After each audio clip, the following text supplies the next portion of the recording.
OnSight. And when I worked at the solo job I was working, it was like Blackbeard in it. So everybody just started calling me Blackbeard. And it just like grew to like some of the people I'd be with outside of work. Yeah. They'd be like, yo, Blackbeard. So it was like either when I'm up there, they call me Blackbeard. Black or Blackbeard. And it's just like, yo, when I hear it. So for the OnSight community, y'all know this brother is Domonic Kash, but he just dropped this gem on you. He is also referred to as Blackbeard. Let me put him on camera so y'all know who we talking about is referred to as Blackbeard. Yeah. That is Blackbeard over aka Domonic Kash. Yeah, I got 100 names, man. Just depending on what's going on. Hit him like what did TK say? It don't matter what you call me, just don't call me broke. I think that's what he said in the interview. Hey, I'm gonna say something about names though, right? This is like jump off real quick.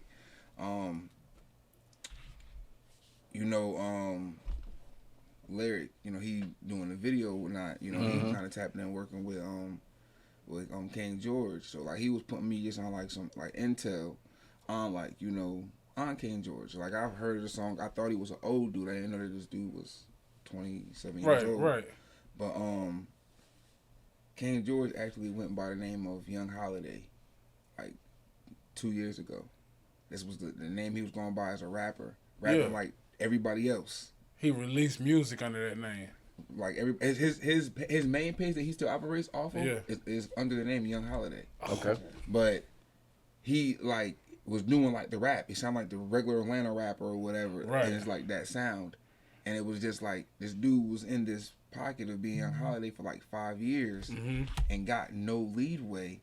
But he wasn't scared to rebrand and keep himself. Going. You cannot be scared to rebrand. You're dropping gems right now. Rebranded himself, and you know what I'm saying? And now, like, yo, he ain't looked at as a rapper no more. He looked at it more of what, like a house, R&B, blues type singer. Yeah. But he's making crazy motion because he won't scared to rebrand. I was gonna say, let me ask this question. We haven't even officially. Let's stop here. Let's. I want to come back to that because I formulated the question. What is that genre? What is that genre of music? So let's pause right there. Let's officially, because this is the first podcast from OnSight. We've done several interviews, but the three of us have never been on camera at the same time until right now. So round of applause, sound effect, insert here. Very first OnSight podcast. Welcome to the podcast. Of course, I am Antrell. We got Yehonathan Kenta over here. And also the big homie Blackbeard, also known as Domonic Kash. The one and only, you feel me? The one and only. So yeah, welcome to the podcast. We appreciate you for tuning in. But again, so we talking about King George. He went by Young Holiday before he started releasing music as King George. He was a rapper. And now with what he's doing, like, I consider it, and I don't know if this is the correct term, but liquor house music. That's what I was thinking. That's what I was thinking. But like when you look him up, he's considered a Southern R&B singer. Southern R&B, okay. That's what he's classified as, Southern R&B. But I will consider it like juke joint. Yeah, the juke joint. That's what I was thinking about, juke joint, like a juke joint music. Yeah. What's the song? Got no money, got no whiskey. What's the song? It's an old song. I can't think of it. Yeah, I wouldn't know. I got my money. Got my whiskey. I ain't heard that type of vibe. It's that type of vibe like that. Man, you heard this song. Juke joint. Yeah, that's the juke joint. I mean, if I have, I'm not familiar with it. Yeah, it's how we saying it. But he the one who sang "Big Girls Got It Going On." Mm-hmm. Yeah. That's "Keep On Rolling" or something. No, that's like Little Weight Don't Bother Me. Little Weight Don't Bother Me. See, I must be too out the loop right now. I probably have heard it. See, I don't be online enough. I don't be online enough. Yeah. But that's dope. All right, so. And my bad. Go ahead. Just the jumping of the rebranding, it was that dude started rapping, say early 20s. He might even be before that, but say seen early 20s, and he's only 27. You know what I'm saying? And it's just like he's still so young, and for him to rebrand and go this course of style is definitely an influence there that he was able, or he didn't allow his pride to get in the way of him being mentored to switch up what he was doing to be able to win. Because that's Right. mentoring him. Right. That's good. That's just not like, this is what I want to do, because he would have Right. instantly came like that. So he Right. got mentored into Yeah. this role. Yeah. And he didn't let his pride get in the way of like, well, this is... It's who I am. He went for the win. You know what I'm saying? Right. So it's like, I definitely respect that. You know what I'm saying? Yeah. From what I've seen from him, it's like, you know, to me, it's just like, yo, anybody could rebrand at any time. You definitely can't be scared, you know, and You cannot be scared. How important is it, in your opinion, to rebrand when you like you stuck? And maybe this is a legitimate conversation for me, because all right, I feel like I might have reached that point to what I'm currently doing. Anybody that's followed my career, you know, I started out with music video production, heavy, right? But now, as we're going on, I've solidified a contract with a local church. So now a lot of my stuff is more broadcast. I'm doing more podcasts, you know what I'm saying, more interviews, less music video type. So with the I guess the look of my clients changing, would this merit the time that I should go through a rebrand? Like the logo, the GHMEFilms logo was based off of the urban media, right? And me doing music videos at that time. So with me switching up, and still I'm operating in this space with this same logo and all of that. But at what point, like, how important is it to rebrand in both of you gentlemen's opinion? I think, like, you know, when you're talking about, I guess, the target demographic who you're trying to target, you know, especially when going into like corporate settings and whatnot. Yep. I think image is everything. And then, you know, I feel like, you know, like you said, like, you've already start moving into these opportunities. But maybe for somebody that might not be moving to these opportunities yet, you know, if you have like with branding that's more familiar, like, or more not familiar, more broad, is more open. You know what I'm saying? To when a person speaks to looks a wider it, audience. It speaks to a wider audience. Right, you know right. what I'm saying? I think, like, you know, you definitely have to do that. You know what I'm saying? Like me myself. You know, one of my platforms is, you know, SantrapVsEverybody. Yep. You know, we've talked about, like, you know, the local growth of wanting to grow beyond that. You know what I'm saying? So it's like, you know, to me, it's like I take that and be like, yo, you know, it's some type of rebranding that have to be done there too. But you don't initially want to lose who you are within the rebranding. Right. Yes. You know absolutely. what I'm saying? Absolutely. Because I don't think we're not like failed, like, okay, we've been doing this, it's not working, now switch all the way up. You know what I'm saying? Right. We got some type of, so it's like, now it's just like, okay, how do we rebrand to be able to bring in more clientele and expand our wings farther? You know, so I think it does have to be done. Yeah, I mean, but sometimes the rebrand, like, I can see where he can see maybe I do a rebrand, but sometimes it don't have to be in the name change. You know what I'm saying? You can It could shift just be in the things look. around. It could just be in the look, like the logo, and you know what I'm saying, how you freshen it. It's like a refresh instead of a full-on rebrand. You could go there with it and say, okay, so now I'm the same company, but we operating in a different box. You know what I'm saying? Or we operating outside the box. I'm open myself to all production. But now we in live production, you know what I'm saying? Yep. When you're building that refresh and that rebrand, you can start pushing out what you're doing more of now. You know what I'm saying? Since you're doing more live production. That's a different big ball game right there. Big facts. And I appreciate you for actually turning me on to it, because I honestly think, and we definitely gonna, like, how we actually form this unit. Like, I was kind of stuck in my ways. Like, nah, bro, I'm gonna do everything post. It's all music video production. And really, Ye was like, nah, bro, you need to get a switcher. Like, this is the future. Live streaming, this is the way to go. Yep. So I was late to the party. So I appreciate you. I appreciate you, King, for putting me on that game. But just to take a second to let the people know, so this is how this three-headed monster formed, and how it works, and hopefully this inspires whoever is watching this podcast to get out of your own way and work with other people. So we understand I am GHME Films. as this brother said, he is Santrap versus everybody. Matter of fact, shout out every company you own, because it's way deeper than Santrap versus everybody. Santrap versus everybody is I feel like is the hip hop, is the urban media, but you do a bunch of shit. So talk about that for just a second. Go. You know, like I said, Santrap versus everybody. I'm into, like, you know, I have my own catering, so it's like Tasting Wings 919. I do graphic art designs, website designs. That's Don Antonio Graphic Designs. I'm an artist. It's just Domonic Kash. I don't know. Yep. You know, I got a couple of other endeavors that's being worked on that ain't really, like, surface yet. You know what I'm saying? But so right now, we can just round that off and say you are a well-balanced entrepreneur. Yeah. Great way to put it. Okay, and then this brother over here, if y'all don't know, listen, if you coming to me or you wanted to learn cameras, you probably hit me up. But then if you didn't want to necessarily learn camera, but you wanted to learn film, then you contacted this guy. But then it goes deeper than that, because for me, you have been that SEO, that YouTube, matter of fact, disregard that social media guru, MobileFilmTech.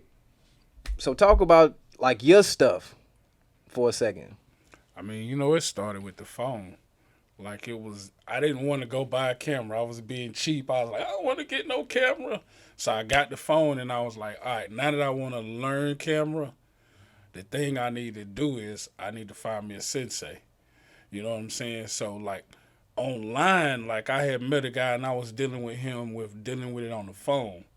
But that don't translate to somebody you can reach out and touch, and when you have a relationship with them already. Right. So I already had sized up. Like, I was like, okay, so I'm going to hit him up, but how's it going to happen?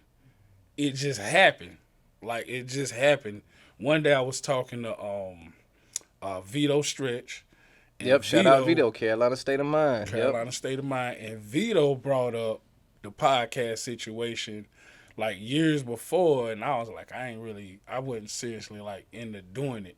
And so, like, then we had, like, a couple of situations. I think we was talking to DeCarlos, and we was trying to formulate something. Yep. So that podcast didn't happen. You know what I'm saying? But everybody's still doing their own thing. It got to a point where one day he just was like, bro, like, why don't we just do something?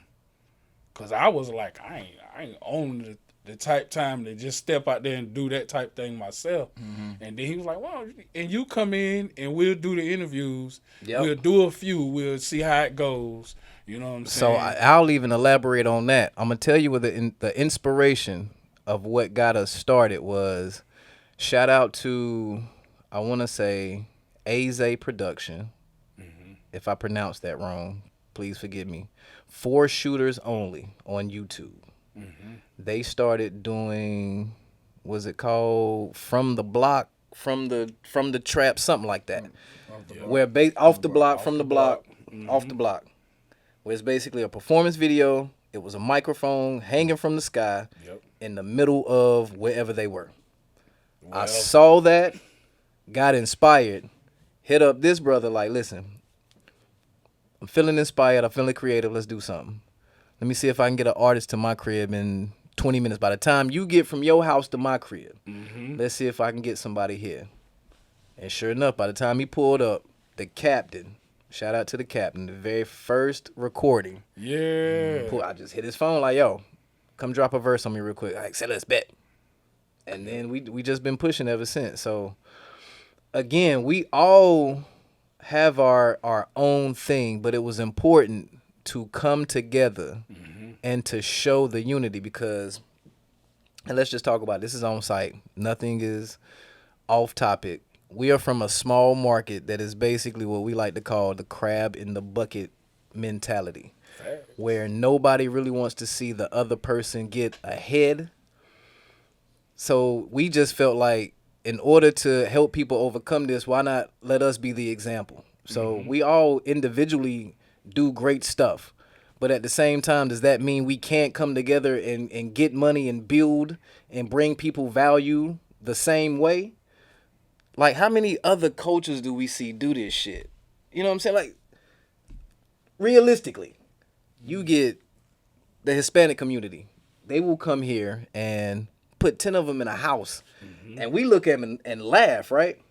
But not realizing why there is 10 of them in that house, in that 2-bedroom apartment, but they building together. Enrique got a car last month. You know what I'm saying? Diego get one next month. You know, Jose gonna get one after that. But we don't understand this principle. Like, they growing together. They are helping each other get to their level of success. I see you doing it. Nah, I can't help you. Nah, I'm not gonna support you. I'm not buying your product.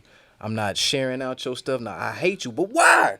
But when I'm in your face, what's up, brother? How you doing this? See, I think competition. It's competition. It's not even competition, right? Because, you know, no disrespect to people no disrespect to anybody that's trying to make an effort to do more than what they're doing. Right. But a lot of it isn't competition because, you know what I'm saying, I don't feel like, you know, you could be in competition with somebody that's like watching and following what you're doing. You know what I'm saying? I don't feel like you could be in competition. You know what I'm saying? That's more of like their influence. Envy. Yeah, they're influenced, but they're not. But they're envious at the same time. But what it is, I think it goes to like the mindset of people that be on social media. Everybody wants the attention. That's good. Yeah, that's good. And you feel like, oh man, they're getting attention. And I'm not getting get more attention. Let me go over here and they did this. I'm gonna go over here and try to see how I could do it. And try to go do it. You know what I'm saying?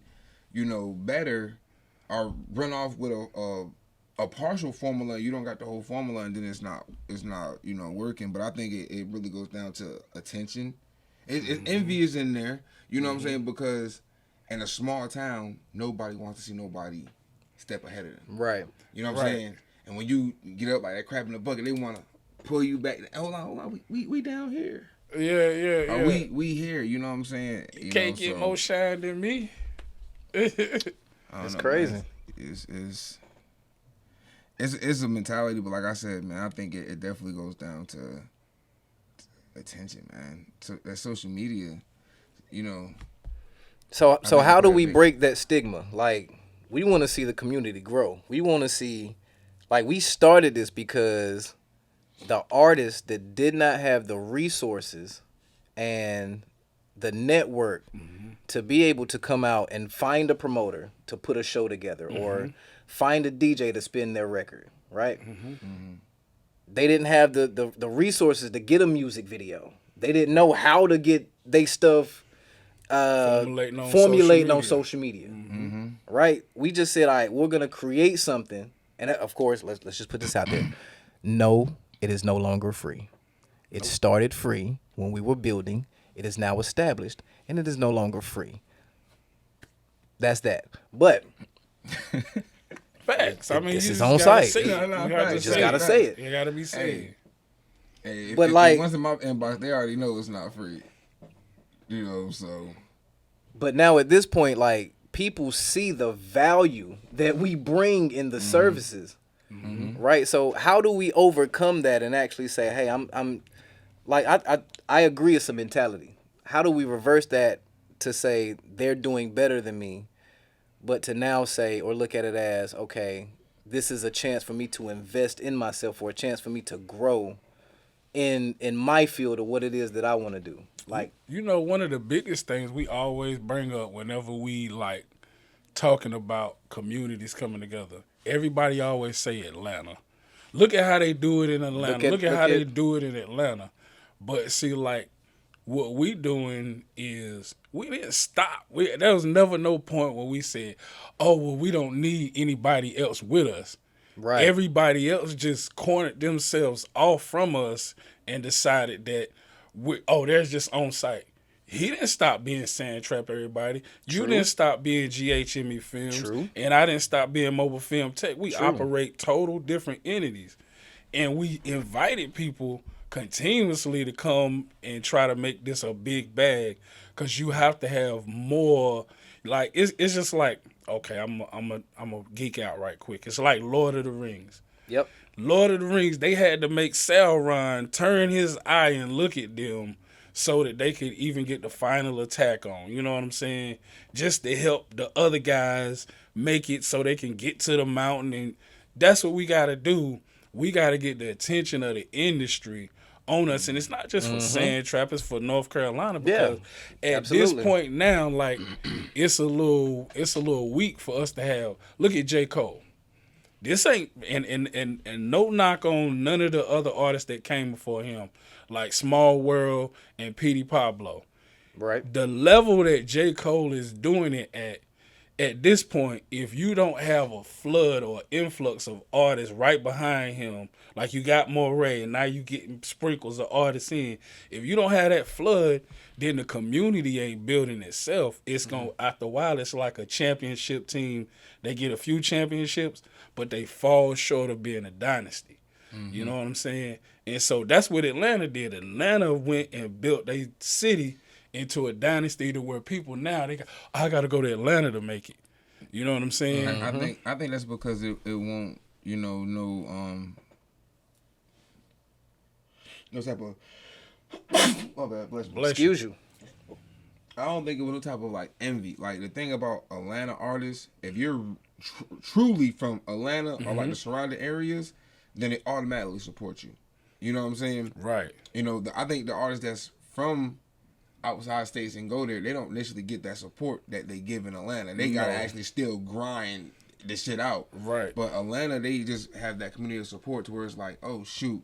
But I didn't mean to cut you off. Did Atlanta start that format? Like, wasn't it New York in the 90s? New York went to Atlanta. That's New York's influence in Atlanta, I would say.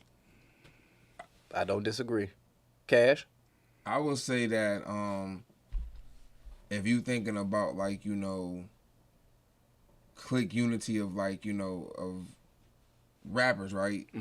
I would think, mainstream, it starts more with like NWA. West Coast, yep. You know what I'm saying? And then from there, it probably pulled back to the East Coast. And then when you go the South, it's going to probably be like Goody Mob. They was like one of the first major ones that were on the scene, Outkast, or the Dungeon Family, my bad. Organized Noise. Dungeon Family, Organized Noise. Absolutely. Absolutely. So I feel like it really starts with them, and because they had so much unity, and within the Dungeon Family, you got Outkast, you got Goody Mob, you got some of them that break down into solo artists. You even got Future, which is from off of that family tree. You know what I'm saying? Some people might not know Future was an original member of the Dungeon family. Yeah. Originally went by Meathead. But I think like that was like the core of the example, and just like, by the time they really start coming out, to me, if I could think about like the first beef I kind of seen from Atlanta, where it was like, okay, like these guys don't rock with each other, it was like Ludacris and T.I. And then maybe Jeezy and... That's only because I slightly remember Luda and T.I. I definitely remember you was going to say Jeezy and Gucci. Like that was, really it, to where, but it's like even... Like Gucci, whenever Gucci kind of walked through that door, everybody else that you see, Young Thug, the Migos, your Young Scooters, and all them, they all come from Gucci was a paradigm shift. Yeah, so it's like, this is a person that got on and was able to go back and put everybody else on, and because like a lot of these guys, the Migos, Rich the Kid, they all used to be at the studio and. Before they was nobody's around each other, and they just had the energy because they all wanted to make it. It wasn't like, like, oh, bro, was it Young Rich Nigga? Yeah. YRN. They all, to the day, they still all rep YRN. You know what I'm saying? Yeah. And it's just like, if you up and you winning first, we behind you. Right. Yep. Like, it's not about like, man, Trell about to win, man. I'm gonna have to be on it's not about that. It's because it's like they understood like, we gonna take this by storm because there's so much talent here, and they just joined together, and I think it's a city as well. Yep, Houston is like that too. Even though they have a lot of beef in Houston, I think that's just because Texas is so big. So you know what I'm saying? Texas is like the third biggest state. You get a lot of different Houston artists that operate elsewhere, but they come to Houston. You know what I'm saying? But Houston seemed to be where they support their artists. And I'm talking about the audience. Like, support whoever comes through Houston. And then, like, I'm going to tell you what was said, like, the harp on the 50 years of hip-hop. Bun B said, this is what Bun B said. Don't quote me as saying it. That Houston support Houston legends more than anybody in the world. And I got a bone to pick with him for that because I don't agree. I think New York is probably one of the ones, but then he was talking about in the way that they support them continuously, like the radio station, media. He's like, they always treat them and keep them like they're current artists. But see, that's because, out there compared to in New York, is not as many. Even though there's a decent amount, it's not as many. You know what I'm saying? I don't disagree with that. They keep in good favor to where if you going up north or even, Atlanta south, right? Because I think, Houston is still south. Yeah. It's so many artists that 20 years ago was just as many artists there that it is now. Yeah. So you can keep playing all of them, plus the new current artists that have placements through the, you know what I'm saying? So it's different. Out there, you probably could do that. Yeah. That's facts. Absolutely. But something I was actually just thinking about, when you was talking, when I was just thinking about, like, I guess major, like, hip-hop movements, right? With, for the most part, the higher percentage of all artists, they all actually popped out in, like, some type of, like, group or, like, label movement. You know what I'm saying? Like, it won't just, like, you got a few that jumped out as individuals, but, like, major role, like Wu-Tang. That was what? 9 rappers?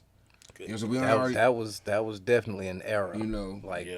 That clan, that movement from Wu-Tang. I won't say I wasn't influenced by Wu-Tang. I wasn't like the biggest fan of them, but I definitely, like, that was my first real look at a crew and how, when Grindhouse Entertainment formed and how we kind of developed, or not developed, I don't even say the word developed, how we meshed artists. I think that's a better word. The sounds that we fused together, right? You know what I'm saying? The styles that we would pair up on each song. I think a lot of that was influenced by like a Wu-Tang and what they were able to do. And I think this is a great segue because, of course, this show is based off of Urban Media, so it's all about the hip hop. 2023, this is the 50th year of hip hop. So, and I think this is, you just opened up this door. So let me ask this question: What is your favorite era thus far in the 50 years of hip hop? What is the most memorable moment, group, from your lifespan in hip hop? If I started first, for me it would have to be Outkast. Like, growing up in the Bible Belt, I've always had my questions about religion, but I've always had a connection with music, right? And we see how music has played an influence, on people's mentality, on their lifestyles, right? So for me to not be heavily influenced by, and I don't want to use this as like, I think the media turned this whole East Coast, West Coast, Biggie, Tupac thing. We understand what happened, but it's way deeper than the way it was portrayed. Right. I'll just put that there.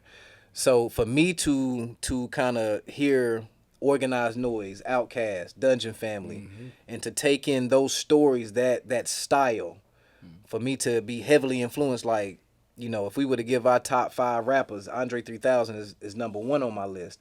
Right. And that's heavily because I'm from North Carolina, born and raised in North Carolina.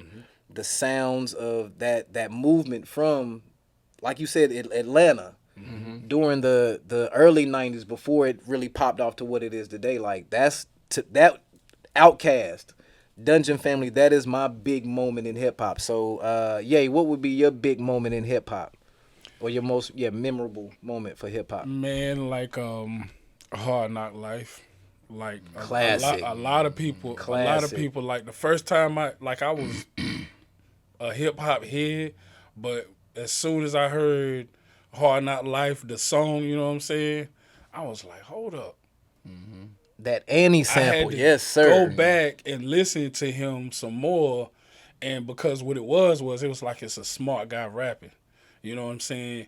But he talking about the same thing that all these other rappers is rapping about, and he slowed it down. So I was like, dang, he slowed down the tempo of hip hop. You had to be mid or fast before that, and then he went and he had the fast delivery. I was like, he just opened the bag for everybody to just be able to come and have different deliveries on a one tape, you know what I'm saying? Because that was the thing in the 80s that I love. Like, artists in the late 80s, they would have different deliveries on a one joint, but then, like, it kind of slid away because everybody was locking in they sound, you know what I'm saying? You had to have your sound, you had to stick with it, you know? But see, now I think that opened a big door for a lot of artists, you know what I'm saying, like after that, to have different sounds on their tape. And he had the Mary J. Blige's, and he didn't really have a whole lot of features on his joint, you know, which is another thing why I became a big Jay-Z fan. You know, and from there, like, I think he felt like it was his responsibility to show love and create something, him and his crew, of course, because he didn't do it by himself. Right. But it was where I seen, like, how you can take one artist and you can build a whole team of artists, you know what I'm saying? And see, that's what he did. State Property, you know, and then you got Rock La Familia, and then even to this day now you got Rock Nation. So it was like he took and showed you the formula or the format, how as an artist, you don't have to stop, but you don't have to, like, pause your homeboys in them. You can just be like, all right, it's time. Boom, boom, boom, you ready. If they ready, they was ready. Like, look at Memphis Bleak. Like, Memphis Bleak don't never really got to work a day in his life, but he ain't never had, like, no top-selling album. You know what I'm saying? But then you look at Beanie Siegel. Now, Beanie Siegel, all his albums was he did top some numbers. albums. You know what I'm saying? He did some numbers on that. You know, so it was like he was able to pass the rock and still be that guy at the same time, you know. Now I just want him just not to get on the mic no more. It's like, you know, let somebody else be that guy. Yeah, I got you. So, Cash, what is that moment for you? Or, like, what's the biggest era in hip-hop to you? I'm originally, you know, from Connecticut, so, like, I lived, you know, in Connecticut. Like, I want to say during, like, the start of, like, the Bad Boy, like, era. Definitely a classic, yes, sir. You know, I think, like, just for, like, you know, all the different sounds that, you know, Puff then, you know, used to put together, from even, like, the R&B stuff, which I still classify under hip-hop. I think that was definitely very influential to me. You know, and music, even, like, in today, you know, so I think most people my age, they're going to say, like, Biggie, Tupac, you know what I'm saying? Because, like, they were, like, at the top of the game when, you know, we were, like, you know, kids. If I was to go outside of just want to go to, like, you know, the instant legends like Biggie or Pac, I was really, really heavy, you know, influenced by, like, Ludacris. Like, I think whenever I was introduced to, like, Ludacris, Chicken and Bear, I think from, like, that point on, like, I was just, like, hooked in, like, hip-hop. Yeah, it was like I used to want to be a member of, like, Disturbing the Peace. This is before I even Luda in the slang, rap, like, for me, Luda, the way Plies used his dialect, you know what I'm saying, his accent from where he's from, like, Luda and his mannerisms in those songs, he gave it a fun appeal to the videos. Like, he was like one, like, the most, like, entertaining people, like, in videos. Yes. You know. Yes. And he was lyrical. You know, I actually just seen recently where Luda was like Jay-Z had basically had told him, like, Luda's not, I guess, held in, like, people's top 5, like, when they think of, like, lyrical rappers. But but he is lyrical. Right. Jay-Z was telling Luda because he had, like, the animations that, you know, it made him not. It made it bubbly, Right. It's not, you know what I'm saying? Right. But I think, like, even to, like, today, like Ludacris like influence and impact is still on the game. Like when I see Da Baby, yeah, and the way he puts videos together, yes, that's Ludacris. Yes, you know what I'm saying. Yeah. You know, and I even would say like the Baby. I want to say I'm probably like a year or two older than him. So like we're almost from like that same era. So, you know, yeah. I definitely just say like Ludacris. Like being a young kid.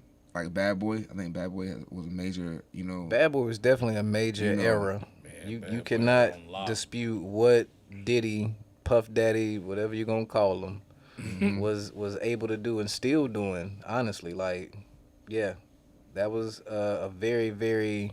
I was heavy into the Bad Boy movement. Heavily into the Bad Boy movement.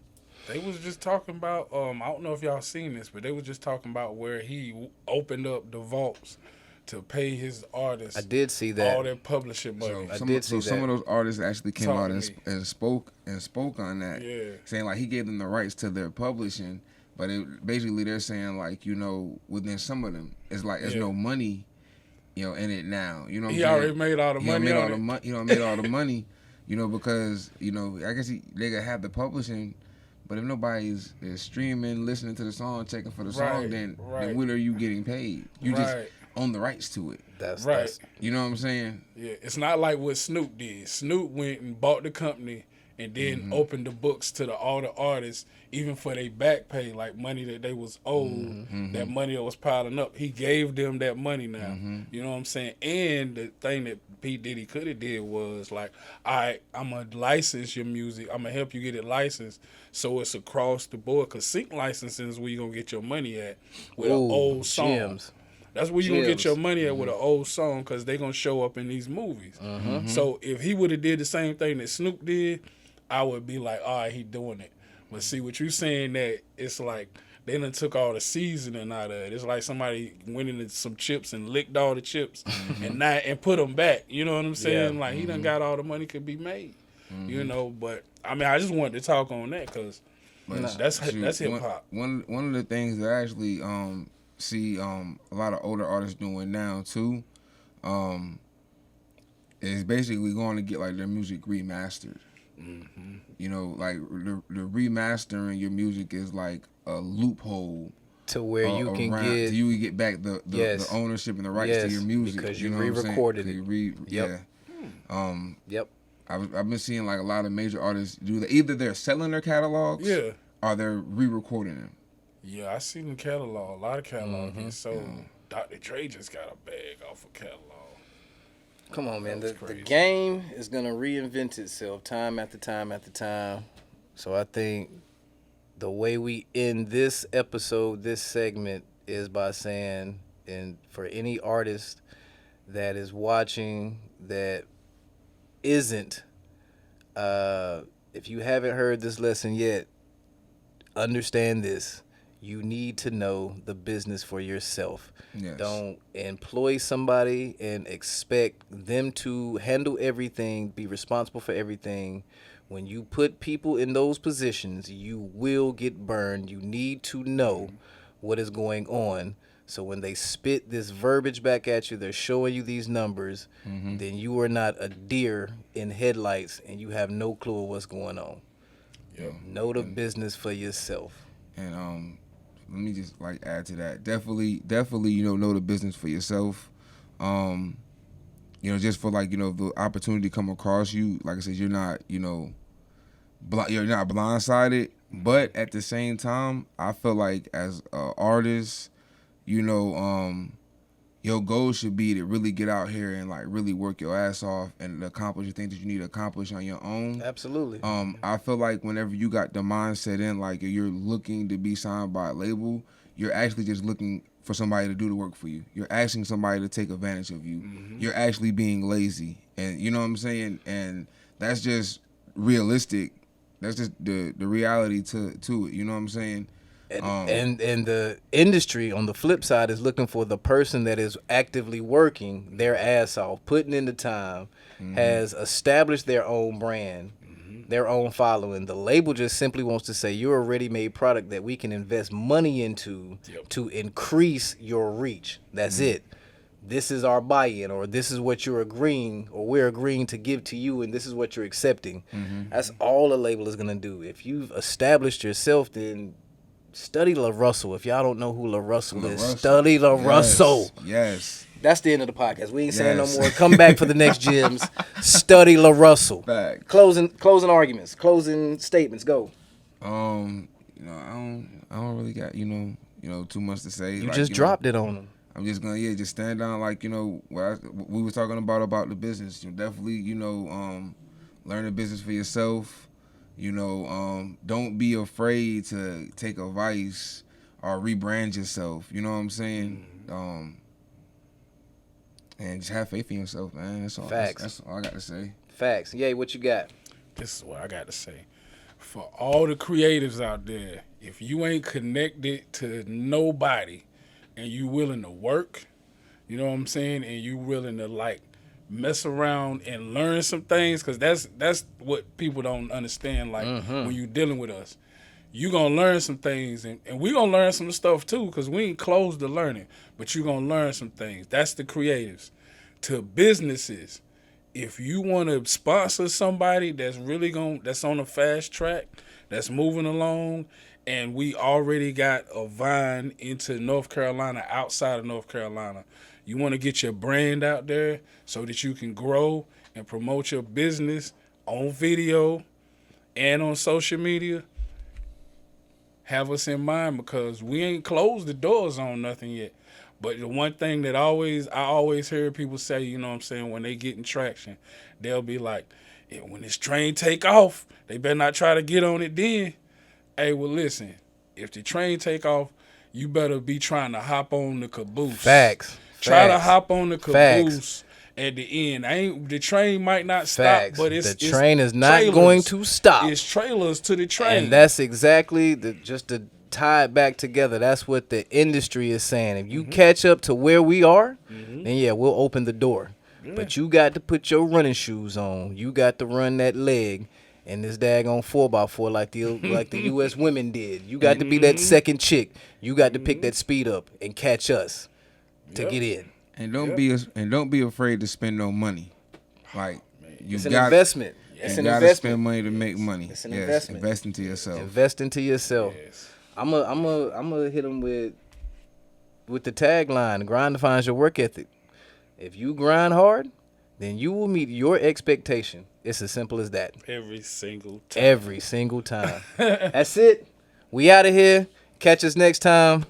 Peace.